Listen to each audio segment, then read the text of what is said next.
नमस्कार दोस्तों, आज की वीडियो में हम लोग बात करने वाले हैं हिंदी व्याकरण का। आज हम आप लोगों के लिए लेकर के आए हैं एक नया वीडियो। इस वीडियो में हम लोग एक जानने वाले हैं वर्ण यानी ध्वनि के विषय में।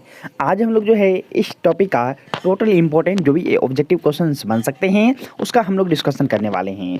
बच्चों, यदि आप हमारे चैनल पर नए हैं तो हमारे चैनल को सब्सक्राइब जरूर कर लें और बेल आइकन को भी प्रेस कर दीजिएगा, क्योंकि नए वीडियो का नोटिफिकेशन सबसे पहले आपको मिले। चलिए देखते हैं आज का पहला क्वेश्चन क्या है। मेरे भाई, पहला क्वेश्चन है कि हिंदी में ह्रस्व वर्ण हैं। बच्चों, हिंदी में ह्रस्व वर्णों की संख्या कितनी होती है? तो मैं आपको बता दूं कि ह्रस्व वर्ण होता क्या है। बच्चों, स्वरवर्णों की संख्या जो है टोटल हिंदी में 11 होती है। और ह्रस्व वर्णों की संख्या कितनी होती है? आखिर क्या है यह ह्रस्व वर्ण? देखिए बच्चों, स्वरवर्ण पहले जान लीजिए किसको कहते हैं। स्वरवर्ण उसे कहते हैं जिस वर्ण के उच्चारण में किसी दूसरे वर्ण का सहायता नहीं लेना पड़ता है, उसको बोलते हैं स्वरवर्ण। और स्वरवर्णों को 3 भागों में बांटा गया है: ह्रस्व स्वरवर्ण, दीर्घ स्वरवर्ण और प्लुत स्वरवर्ण। तो ह्रस्व स्वरवर्ण बच्चों उसे कहते हैं जिस स्वरवर्ण के उच्चारण में एक मात्रा का समय लगता है, उसे हम लोग ह्रस्व स्वरवर्ण कहते हैं।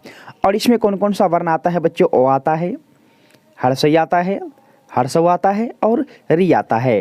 तो आप लोग काउंट कर सकते हैं ह्रस्व स्वरवर्णों की संख्या कितनी होती है? 4 होती है। इसका right answer option number B हो जाएगा।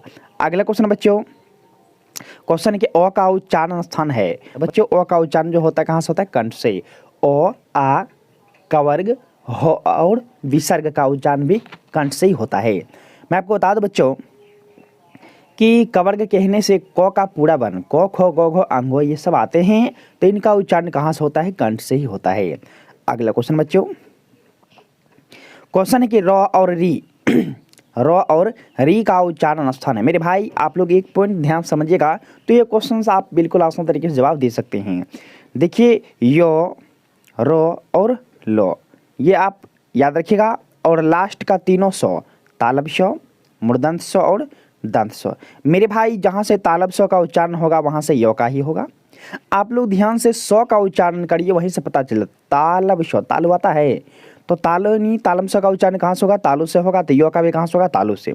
इसको पढ़िए, मूर्धन्य सौ, मूर्धा आता है बच्चों, मूर्धा आता है तो मूर्धन्य सौ का उच्चारण जहाँ से होगा वहाँ से किसका होगा? रो का भी होगा। इसको पढ़िए, दंत सौ, तो दंत सौ जहाँ से दंत सौ का उच्चारण होगा वहीं से लो का भी होगा। उम्मीद है समझ में आया होगा। तो क्वेश्चन यहाँ पे पूछा गया है कि रो, तो रो हो गया कहाँ? तो रो आता है बच्चों मूर्धन्य सौ के अकॉर्डिंग, तो यहाँ कहाँ से इसका उच्चारण होगा? मूर्धा से हो जाएगा। इसका राइट आंसर ये होगा। अगला क्वेश्चन है कि निम्नलिखित में घोष वर्ण कौन सा है? अब बच्चों, घोष वर्ण क्या होता है? जिस व्यंजन वर्ण के उच्चारण बच्चों श्वास के कारण कंपन उत्पन्न होता है, उसे हम लोग घोष वर्ण कहते हैं। और इसमें जो है किसी भी वर्ग का तीसरा, चौथा और पांचवा वर्ण आता है, और अघोष में पहला और दूसरा वर्ण आता है। तो ये आप लोग ध्यान रखिएगा। तो यहाँ पूछा गया घोष वर्ण इनमें से कौन सा है? इसका right answer option number B हो जाएगा, क्योंकि तीसरा वर्ण जो है ना वो घोष होता है। उम्मीद है समझ में आया होगा। अगला क्वेश्चन बच्चों, क्वेश्चन निम्नलिखित में किसका उच्चारण कंठ से होता है? बच्चों, कंठ से किसका उच्चारण होता है? खो का, क्योंकि कवर्ग में खो भी आता है। कवर्ग हुआ ओ आ, कवर्ग ह और विसर्ग, इस सब का उच्चारण कहाँ से? कंठ से। अगला क्वेश्चन बच्चों, हिंदी में अंतःस्थ वर्ण की संख्या कितनी होती है? अब ये बच्चों अंतःस्थ वर्ण होता क्या है? तो देखिए बच्चों, व्यंजन वर्ण जो है, व्यंजन वर्ण की कुल संख्या 33 होती है। और व्यंजन वर्ण के उच्चारण में स्वरवर्ण का सहायता लेना पड़ता है। और व्यंजन वर्ण जो है 3 प्रकार के होते हैं: स्पर्श व्यंजन वर्ण, अंतःस्थ व्यंजन वर्ण और उस व्यंजन वर्ण। तो ये पूछा गया अंतःस्थ व्यंजन वर्णों की संख्या कितनी होती है? तो मेरे भाई, जिस व्यंजन वर्ण के उच्चारण में हवा मुंह के अंदर से रुक रुक करके बाहर निकलती है उसी को अंतःस्थ व्यंजन वर्ण कहते हैं। और इसकी संख्या 4 होती है। वो कौन कौन सा होता है? यो, रो, लो और वो। यरलब बोलते हैं बच्चों, यरलब। तो ये जो है ये वर्ण कौन सा है? तो अंतःस्थ है। इसकी संख्या कितनी? 4। इसका right answer option number C हो जाएगा। उम्मीद है समझ में आया होगा। अगला क्वेश्चन बच्चों, क्वेश्चन है कि यो को किस वर्ण के अंतर्गत रखा जाता है? बच्चों, यो जो है अभी मैंने आपको बताया था, वो कौन सा वर्ण के अंतर्गत रखेंगे? अंतःस्थ व्यंजन वर्ण के अंतर्गत रखेंगे।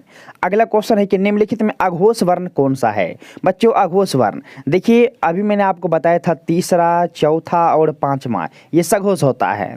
पहला और दूसरा ये अघोष होता है। तो अघोष पूछा गया है, तो पहला दूसरा। अब पहला दूसरा कहने का मतलब जैसे क हुआ, क वर्ग का पहला है, ख दूसरा है, ग तीसरा है। इसी तरह से च जो है बच्चों च वर्ग का पहला है, इसलिए इसका right answer option number A हो जाएगा। अगला क्वेश्चन बच्चों, क्वेश्चन है कि सौ यानी तालब सौ का उच्चारण स्थान क्या है। नाम से ही पता चलता है बच्चों, उच्चारण करिए उसी से पता चल जाता है इसका उच्चारण कहाँ से होता है। कहाँ से होगा? तालु से। दीर्घई का उच्चारण, अगला क्वेश्चन बच्चों, दीर्घई का उच्चारण स्थान है तो बच्चों ओ आ का कंठ से होता है, हर्षई दीर्घई का तालु से होता है, ये आप लोग ध्यान रखिएगा। अगला है लो का उच्चारण स्थान क्या है। तो लो का अभी मैंने आपको बताया था बच्चों, फिर वो पॉइंट मैं आपको बता ही देता हूँ। जैसे यो, रो और लो तीनों सौ, तालब सौ, मूर्धन्त सौ और दंत सौ। मैंने अभी आपको बताया था तालम सौ का उच्चारण जहाँ से वहाँ से यो का भी, मूर्धन्त सौ का जहाँ से वहाँ से रो का भी, दंत सौ का जहाँ से वहाँ से लो का भी। तो यहाँ लो पूछा गया तो कहाँ से, दंत सौ का जहाँ से वहाँ से उसका भी, तो दंत सौ का होता है दंत से, इसीलिए लो का भी दंत से। अगला क्वेश्चन बच्चों, व्यंजनों के अंत में हलंत लगने पर उसका मान क्या होगा। ऑफकोर्स आधा हो जाएगा, उसका मान क्या हो जाएगा? आधा हो जाएगा। अगला क्वेश्चन कि दो का उच्चारण स्थान है बच्चों, दो जो है किस वर्ग में आता है? तो तवर्ग में, तो थो दो धनो। तो यहाँ दो पूछा गया है तो कवर्ग चवर्ग टवर्ग तवर्ग यानी चौथा स्थान, कंठ तालु मूर्धा दंत, तो इसका उच्चारण कहाँ से हो जाएगा? दंत से हो जाएगा। अगला क्वेश्चन बच्चों, क्वेश्चन है